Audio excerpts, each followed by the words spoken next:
नमस्कार, आप देख रहे हैं अपना बिहार। मैं हूं आपके साथ विभा उपाध्याय और इस वक्त बड़ी खबर राजधानी पटना से आ रही है। शेल्टर होम पीड़ित की हाईकोर्ट में याचिका, जिसमें पीड़ित ने दायर की मध्यस्थी याचिका। राज्य सरकार से 50 लाख के मुआवजे की मांग की गई है। पीड़ित ने सरकारी नौकरी देने की भी मांग की है। कोर्ट से पुलिस प्रोटेक्शन देने की गुहार पीड़ित की तरफ से लगाई गई है। पीड़ित ने मध्यस्थ याचिका दायर की है। राज्य सरकार से 50 लाख के मुआवजे की मांग की गई है। साथ ही साथ पीड़ित ने सरकारी नौकरी देने की भी मांग रखी है। आपको बताते चलें कि कोर्ट से पुलिस प्रोटेक्शन देने की गुहार पीड़ित की तरफ से लगाई गई है। महिला विकास मंच के सहयोग से हाईकोर्ट ये पीड़ित पहुंची और इस याचिका के साथ ही पटना के गायघाट शेल्टर होम केस में अब नया मोड़ आ गया है। मामले की पीड़ित ने शेल्टर होम की सुपरिटेंडेंट वंदना गुप्ता पर गंभीर आरोप लगाए हैं, लेकिन समाज कल्याण विभाग ने बिना जांच उसके आरोपों को सिरे से खारिज कर दिया था, जिस पर हाईकोर्ट ने कड़ी फटकार लगाई। और पटना हाईकोर्ट की फटकार के बाद इस मामले में पीड़ित लड़की का बयान दर्ज किया गया है। अब लड़की ने हाईकोर्ट में न सिर्फ पुलिस सुरक्षा की गुहार लगाई है, बल्कि सरकार से मुआवजे और सरकारी नौकरी तक की भी मांग की है। अभी हमने इंटरवीनर पिटीशन फाइल किया है विक्टिम की ओर से। जो पीड़िता हैं वो अपनी पिटीशन में अपनी बातों को रखी हैं। उन्होंने कहा है कि कॉम्पनसेशन के रूप में 50 लाख रुपए सरकारी नौकरी और प्रोटेक्शन और रहने की उन्हें सुरक्षा दी जाए, ताकि उनका फ्यूचर सिक्योर हो सके, ताकि वो दर दर ना भटके, जिस तरीके से उनको मजबूर कर दिया गया भटकने के लिए, और वो सामान्य लड़की की तरह अपना जीवन यापन करें। तो इस वक्त देखिए, शेल्टर होम पीड़ित मामले में नया मोड़ आ चुका है। राज्य सरकार से पीड़ित ने 50 लाख के मुआवजे की मांग की है। हाईकोर्ट में पीड़ित की तरफ से यह गुहार लगाई गई है कि उसे पुलिस की तरफ से प्रोटेक्शन दिया जाए। सुरक्षा को लेकर भी चिंतित और ऐसे में अब प्रोटेक्शन की मांग की गई है। पीड़ित ने मध्यस्थ याचिका दायर की है। अब ये नया मोड़ इस वक्त पूरे मामले में सामने आता हुआ राज्य सरकार से, जहां पर 50 लाख के मुआवजे की मांग, जान की सुरक्षा को लेकर पुलिस प्रोटेक्शन की जरूरत। हमारे सहयोगी संजय इस वक्त हमारे साथ जुड़ चुके हैं ज्यादा जानकारी के साथ। संजय, इस पूरे मामले में अब माना जाए कि हाईकोर्ट के जैसे ही फटकार की बात सामने आई, उसके बाद तमाम बिंदुओं पर जांच की शुरुआत भी, और अब खुद पीड़िता की तरफ से ये तमाम मांगे रखी गई हैं। रितु, आप तक हमारी आवाज पहुंच पा रही है? जी बिल्कुल रितु, अब इस पूरे मामले में हाईकोर्ट के एंट्री के बाद से ये माना जाए कि अब पीड़ित ने सरकारी नौकरी, सुरक्षा और मुआवजे की मांग रखते हुए इस पूरे प्रकरण में अब और ज्यादा गंभीरता की जगह नजर आती है। जी बिल्कुल, देर शाम कल पीड़िता ने ये इंटरवेनिंग पिटीशन फाइल की है, जिसके तहत उन्होंने अपनी सुरक्षा को लेकर के खास करके ये मांग की है कि उनकी सुरक्षा के लिहाज से उनको सबसे पहले तो पुलिस प्रोटेक्शन की मांग की है, क्योंकि जिस तरीके से ये पूरा मामला निकल करके सामने आया है, उसके बाद वो अपनी सुरक्षा को लेकर के काफी ज्यादा चिंतित है, काफी आशंकित भी है वो। तो इसको लेकर के उन्होंने डाला है। साथ ही क्योंकि उनकी जो अब सोशल स्टेटस है वो भी उस तरीके से नहीं देख पा रही है वो, और उनको समझ नहीं आ रहा कि अब वो आगे क्या करेंगी, तो उस लिहाज से भी उन्होंने अपने लिए एक सरकारी नौकरी और मुआवजे की मांग करी है। और मुआवजा जो है तकरीबन उन्होंने 50 लाख रुपए मांगे हैं। जो पिटीशन फाइल की गई है हाईकोर्ट में, उसमें 50 लाख मुआवजे की मांग है। और उनका सीधे तौर पर ये राज्य सरकार को कहना है, क्योंकि जिस तरीके से उनके साथ जो भी सारी चीजें हुई है, उसमें राज्य सरकार के जो कर्मी हैं वो डायरेक्टली इन्वॉल्व थे। तो कहीं ना कहीं उनका कहना है कि जो सरकार है, ये उनकी जिम्मेदारी बनती है कि अब उनका जो सुरक्षा और साथ ही साथ उनका जो जीवन को लेकर के जिस तरीके से वो अब क्या करेंगी और क्या नहीं, उन सारी चीजों पर भी बिल्कुल रितु, चूंकि पीड़ित की तरफ से मध्यस्थ याचिका दाखिल की गई है, जिसमें महिला विकास मंच अब सामने आ चुका है। इस मध्यस्थ याचिका को किस रूप में देखा जाए इस पूरे प्रकरण में? जी बिल्कुल, महिला विकास मंच जो है वो लगातार पीड़िता की तरफ से वो इस मामले को उठाती रही है और उन्होंने अपनी तरफ से लगातार इस चीज को रखा है सामने की। और अभी जो ये नया मामला जो निकल कर आया है, सबसे जो इसमें मोड़ आया है नया, वो यही है कि उन्होंने पीड़िता को अब आगे कर दिया है। अब वो कहीं ना कहीं बैक सीट पे चली गई है। महिला विकास मंच की जो भी सारी तमाम अध्यक्ष से लेकर के जितनी भी सारे जो लोग जुड़े हुए हैं, उनका कहना है क्योंकि पीड़िता आगे खुद आना चाहती है और वो अपनी लड़ाई जो है वो खुद लड़ना चाहती है, तो वो एक सहयोग के रूप में उनके साथ खड़ी है और वो लगातार उनके साथ ही है। और लेकिन क्योंकि पीड़िता जो है वो अब अपना मामला खुद आगे आकर के लड़ना चाहती है और उसका कहना है क्योंकि जिस तरीके से ये मामला पूरा उठा है, उसके बाद कहीं ना कहीं उसके सुरक्षा पे उसको सबसे ज्यादा अपनी सुरक्षा को लेकर के वो काफी ज्यादा डरी हुई है, सहमी हुई है। तो इस लिहाज से उसने ये निर्णय लिया है कि वो अपनी लड़ाई खुद लड़ेगी। तो कहीं ना कहीं और ऐसे में सुरक्षा की मांग अब पीड़िता की तरफ से की जा रही है। कहीं ना कहीं जान की सुरक्षा को लेकर के भी अब ये पीड़ित चिंतित है। जो गंभीर सवाल इसकी तरफ से किए गए हैं, कई आरोप लगाए गए हैं, और ऐसे में क्या अब ये माना जाए कि जब ये मध्यस्थी याचिका दाखिल की गई है, सुनवाई कब तक इसे लेकर? 7 फरवरी को जो है वो सुओ मोटो कॉग्निजेंस जो हाईकोर्ट ने लिया था, उसको लेकर के आगे जो भी सारी इस पूरे मामले को लेकर की प्रक्रिया है वो 7 फरवरी को कोर्ट में एक बार वापस से पेशी होगी। उस दिन पहली पीड़िता के अलावा जो दो और 3 पीड़िताएं जो और निकलकर सामने आई हैं, वो भी अपना बयान देंगी उस दिन। तो उसके बाद ही सारी चीजें निकल करके क्लियर होंगी कि क्या किस तरीके से सारा ये जो प्रोसीडिंग है वो आगे बढ़ेगा। लेकिन फिलहाल जो मामला अभी तक जो नई चीजें निकल कर आई है, उसमें यही आया है कि जो पीड़िता है उन्होंने इंटरवेनर पिटीशन डाला है और उसके तहत उन्होंने अपनी सुरक्षा को लेकर के, क्योंकि जिस तरीके से ये पूरे प्रकरण जो सामने निकल कर आई है उसमें कई सारे ऐसे मीडिया प्लेटफॉर्म्स है जहां पे उनकी तस्वीरें और उनके नाम को खुले तौर पर दिखाया गया, जिसकी वजह से वो काफी ज्यादा डर गई है। और इसी वजह से यही एक सबसे बड़ा कारण है जिसकी वजह से वो खुलकर निकलकर अब सामने आई है और उन्होंने ये पिटीशन डाला है और अपनी सुरक्षा। और अब देखना होगा कि इस पिटीशन के दायर होने के बाद कोर्ट की तरफ से क्या कुछ आदेश और संज्ञान लिए जाते हैं। बहुत बहुत शुक्रिया ऋतु रोहिणी इस तमाम जानकारी के लिए आपका। इधर देखिए, समाज कल्याण मंत्री मदन सहनी ने शेल्टर होम पीड़ित लड़की के आरोपों को गलत ठहराया है। उन्होंने कहा कि सिर्फ आरोप लगाने की वजह से विभाग के लोगों को दोषी नहीं ठहराया जा सकता है और ना ही बिना गलती किसी को सजा ही दी जा सकती है। अदालत के संज्ञान लेने पर सफाई देते हुए उन्होंने जरूर कहा कि विभाग की तरफ से अदालत को रिपोर्ट भेजी जाएगी। मैं किसी दूसरे जगह के मामले से इसको नहीं जोड़ना उचित होगा। यह जो मामला है पटना गंगाई घाट का, तो ये इसमें जांच विभाग के द्वारा कराया गया है और विभाग में जो जांच हुआ है वो निदेशक स्तर से जांच हुआ है और उसमें कहीं से भी जो आरोप लगाया गया जिन महिलाओं के द्वारा, उनके द्वारा जो आरोप लगा उसमें कहीं भी सत्यता नहीं पाया गया है। उसके बावजूद भी हम लोग इस का जानकारी लेने के लिए कल विभाग के प्रधान सचिव को भी हमने बुला करके डिटेल में जानकारी लिया, तो वो इस जांच को सही अभी तक जो है प्रथम दृष्टया जो जांच रिपोर्ट आया है उसको उनके द्वारा भी सत्यापित किया गया है और हमको नहीं लगता है कि इस मामले में बहुत ज़्यादा सत्यता है। उसके बावजूद भी अगर इसको फिर से हम लोग को देखना होगा, किसी भी व्यू से देखने की आवश्यकता होगी, तो हमने कहा है प्रधान सचिव महोदय को कि आप इसको हर तरह से जो भी शिकायत मिल रहा है उसमें कोई भी एंगल छोटे नहीं, इसको व्यापक स्तर से, चूँकि पूर्व में भी हम लोग इस तरह के जो घटना घटी है उसको देख चुके हैं और उसमें भी सरकार के द्वारा ही उसका जो है सर्वे करवाया गया था, जो आपको टाटा इंस्टीट्यूट के द्वारा अध्ययन हुआ था, जिसमें यह मामला प्रकाश में आया था। यह ऐसा नहीं है कि सरकार से बाहर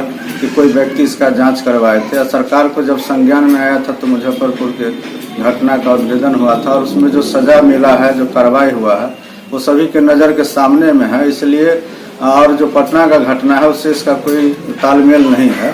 फिर भी हम लोग सतर्क हैं और पूरी तरह संवेदनशीलता से इसका हम लोग जांच भी कर रहे हैं और आगे भी इस पर हम लोग पूरा जो है सो नज़र रखे हुए हैं कि किसी तरह का कोई गलत काम कहीं अगर होता है उसको तत्परता से दूर करने का उपाय किया जाएगा। लेकिन जो मामला जिन महिलाओं के द्वारा लगाया गया, हमको नहीं लगता उसमें कहीं कोई सत्ता है। फिर भी हम लोग इसको और संवेदनशीलता से और गहराई से इसको जांच करवाएं। आप विभाग ने जब क्लीन चिट दे दिया है शेल्टर होम को, ऐसे में हाईकोर्ट ने इसको कॉन्ग्निजेंस लिया। वो जो जांच टीम आई थी जुवेनाइल की, उन्होंने जो रिपोर्ट दिया है उसमें कहा कि कई अनियमितता देखी गई है वहाँ ना। सीसीटीवी के फुटेज के आधार पर कोई डिसीजन लेना सही नहीं है, लेकिन व्यवस्था पर सवाल खड़े किए हैं और सरकार से भी जवाब मांगा है कोर्ट ने। क्या कहेंगे? माननीय न्यायालय के द्वारा जो संज्ञान लिया गया है तो ये सही है, हम लोग को भी जानकारी मिला है। लेकिन जो क्लीन चिट वाली बात है तो विभाग का काम सिर्फ इतना नहीं है कि कोई आरोप लगा देगा और विभाग उसको स्वीकार कर लेगा। हाँ, उसमें सत्यता होगा, कहीं कोई कमी होगा तो उसको दूर किया जाएगा। लेकिन जो संगीन आरोप लगाए गए हैं उस तरह का मामला अगर नहीं साक्ष्य के तौर पर कहीं से भी आता है तो उसको विभाग कैसे स्वीकार कर लेगा? विभाग बिना गलती का किसी को कैसे सजा दे देगा? या विभाग का गलती नहीं होगा तो विभाग कैसे मान लेगा कि हमारी गलती है? संज्ञान लिए हैं तो हम लोग विभाग के स्तर से जवाब जाएगा उसका। रिपोर्ट मांगा गया पूरी तरह से, रिपोर्ट के तौर पर ही जवाब दिया जाएगा उसका, कोई दिक्कत नहीं है उसमें।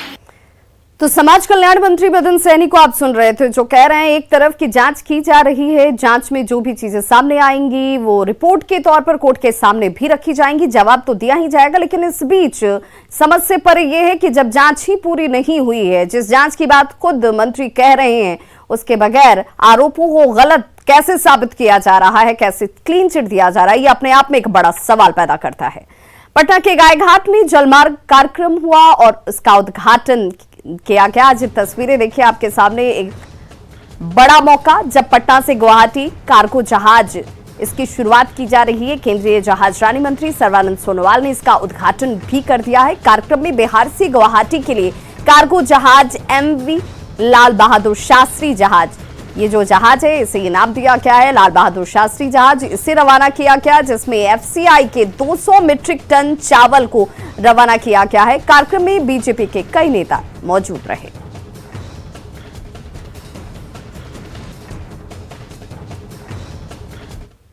मोदी जी भारत के प्रधानमंत्री बने तब से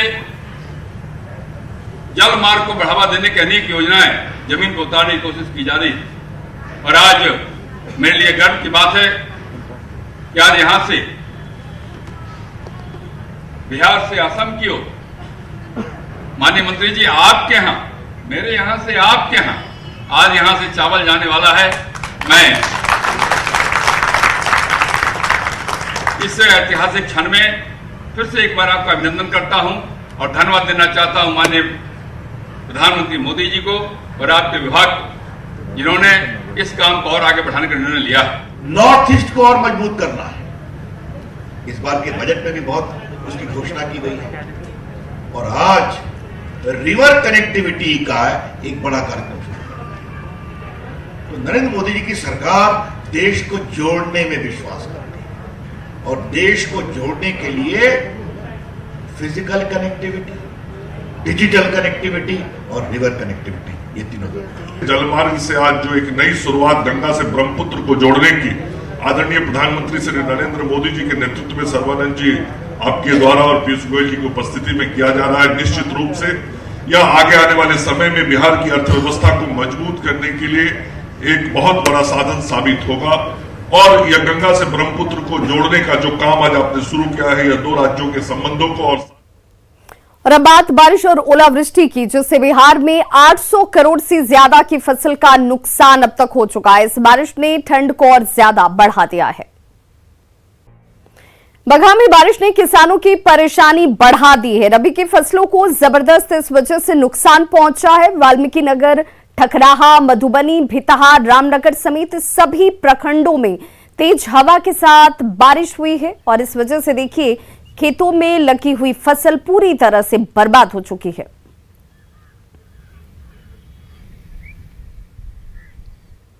पानी से खत्म हो गई, कौन उपाय कैला कौन चीज कहल नहीं से बनत, गरीब आदमी सारा बिला गई। पानी से फायदा नहीं क्या भइल? बाप रे, वही पानी से तो इतना ना हानि हो गई, सब नाश हो गई।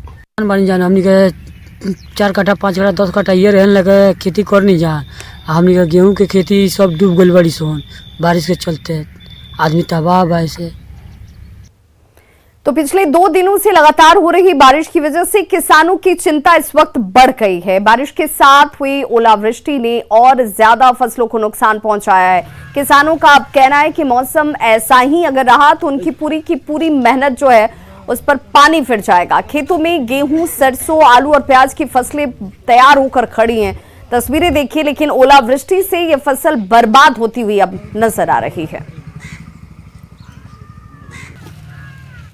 जितना थोड़ा सरसों जो है सब नुकसान हो गया है, सब गिर गया है। जो बारिश हुई है इस मौसम बारिश की वजह से बहुत नुकसान हुआ है हम किसानों का। ये इसमें हम लोग के आलू, दलहन, तिलहन जितनी भी खेतियां हैं सब बर्बाद हो गई हैं। आज कई रोज से बारिश हो रही है, जो फूल लगे थे वो झड़ चुके हैं। 3 वो खेत में आलू रोपे थे, झुलसा रोग पकड़ लिया। बहुत बचाने की कोशिश की, दवा बेची थे लेकिन बच नहीं पाया। वैशाली जिले के भगवानपुर प्रखंड में ओलावृष्टि से किसानों को भारी नुकसान पहुंचा है। किसानों की परेशानी इस वजह से बढ़ी हुई है। बारिश की वजह से तापमान में भी गिरावट दर्ज की गई है।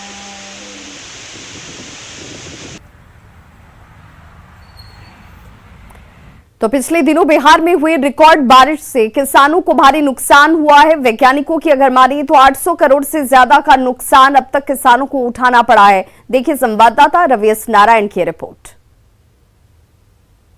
पिछले दिनों पूरे बिहार में हुई रिकॉर्ड बारिश ने किसानों की कमर तोड़ दी है और जिस ढंग से पूरे बिहार में बारिश हुई है और साथ साथ ओले पड़े हैं, उससे दलहन और तिलहन के फसलों को सबसे ज्यादा नुकसान पहुंचा है और बताया जा रहा है कि 800 करोड़ से ज्यादा का नुकसान हुआ है।